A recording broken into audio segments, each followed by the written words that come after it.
ફરી એક વખત મોટા સમાચાર પર નજર કરીએ। પ્રધાનમંત્રી નરેન્દ્ર મોદી આજે કોરોનાની વેક્સિન લીધી છે અને તેના દ્રશ્યો, જી હા, આ દ્રશ્યો છે પ્રધાનમંત્રીએ વેક્સિન લીધી તેના। તેમણે ટ્વીટ કરી હતી એક તસવીર અને ત્યારબાદ આ દ્રશ્યો આપ જોઈ શકો છો। ભાજપ પ્રદેશ અધ્યક્ષ સી.આર. પાટીલ જોડાઈ ચૂક્યા છે ફોન લાઈન પર। પાટીલ સાહેબ, પ્રધાનમંત્રીએ આજે વેક્સિન લીધી છે, શું સૂચવે છે તેનાથી દેશના લોકોમાં કેટલો વિશ્વાસ વધશે?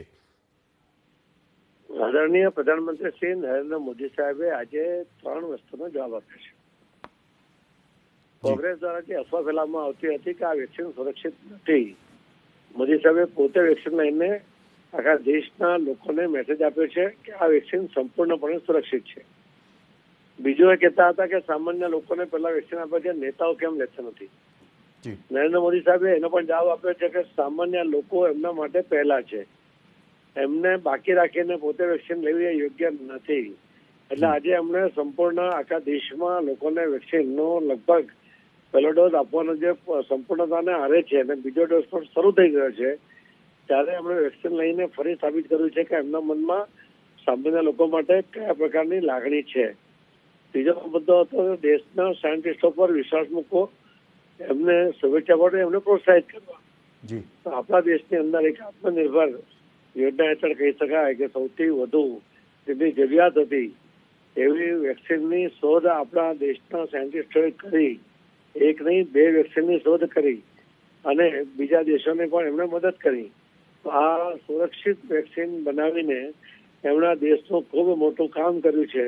એના માટે એમણે એમને અભિનંદન એક રીતે આપ્યા છે, એમને પ્રોત્સાહિત કર્યા છે। મને લાગે છે કે પ્રધાનમંત્રી મોદી સાહેબે આજે એક જ વેક્સિન લઈને બાકીની બધી જ અફવાઓ સહિત બધું ખંડન કરે છે। પાટીલ સાહેબ, શું હવે ગુજરાતના પણ નેતાઓ વેક્સિન લેશે? પ્રધાનમંત્રીએ શરૂઆત કરી છે, ગુજરાતના પણ 60 વર્ષથી વધુના અથવા તો જે ગંભીર બીમારીઓ ધરાવે છે તેઓ હવે વેક્સિન લેશે? નહીં, જરૂર લેશે, જેમ નંબર આવશે તે રીતે એમને વેક્સિન લેવી જોઈએ અને બધા લઈ લેશે। હાલ કોઈ એવો નિર્ધારિત કાર્યક્રમ છે? ના, હજુ સુધી એવો કોઈ નિર્ધારિત કાર્યક્રમ નથી, કારણ કે પહેલા ગુજરાતના સામાન્ય લોકોને જે વેક્સિનની આવશ્યકતા છે એમને પહેલા આપ્યા પછી જ બાકીના કોઈ આગેવાનોને આ વેક્સિન લેવી જોઈએ એવું પાર્ટીના એમાં નિર્ણય છે। પાટીલ ભાઈ, એ પણ જાણવું હતું કે પ્રધાનમંત્રીએ જે વેક્સિન લીધી છે તે ભારત બાયોટેકની છે એ નથી, એના સિવાયની જે વેક્સિન છે એ લીધી છે, તો શું એમણે એ સાબિત કરવા માટે આ વેક્સિન લીધી છે કે બંને વેક્સિન સુરક્ષિત છે, લોકોએ ગભરાવાની જરૂર નથી? બંને વેક્સિન સુરક્ષિત છે તો જે આપણા દેશના નાગરિકો પર પ્રયોગ કરવામાં આવે છે અને તમામ પ્રક્રિયામાંથી પાસ થયા પછી જ આ વેક્સિનનો ઉપયોગ મનુષ્યો પર થતો હોય છે। પરંતુ મનમાં શંકા કરવી એ કોંગ્રેસનું કામ છે અને એનો મને લાગે છે કે આ વેક્સિન એનો જવાબ પણ મળી ગયો છે અને અફવાઓ ફેલાવીને કરતા હતા એ ડર પણ લોકોના મનમાંથી નીકળી ગયો છે। જી આભાર આપનો એબીપી અસ્મિતા સાથે જોડાવા માટે। તો પ્રધાનમંત્રીએ વેક્સિન લઈને શરૂઆત કરી છે।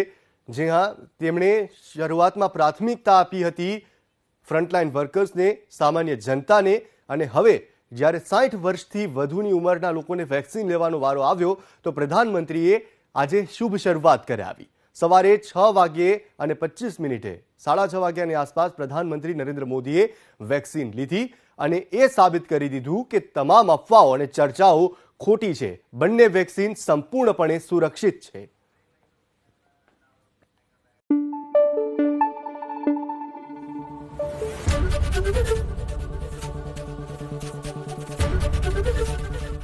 એબીપી અસ્મિતા, ગુજરાતની અસ્મિતા।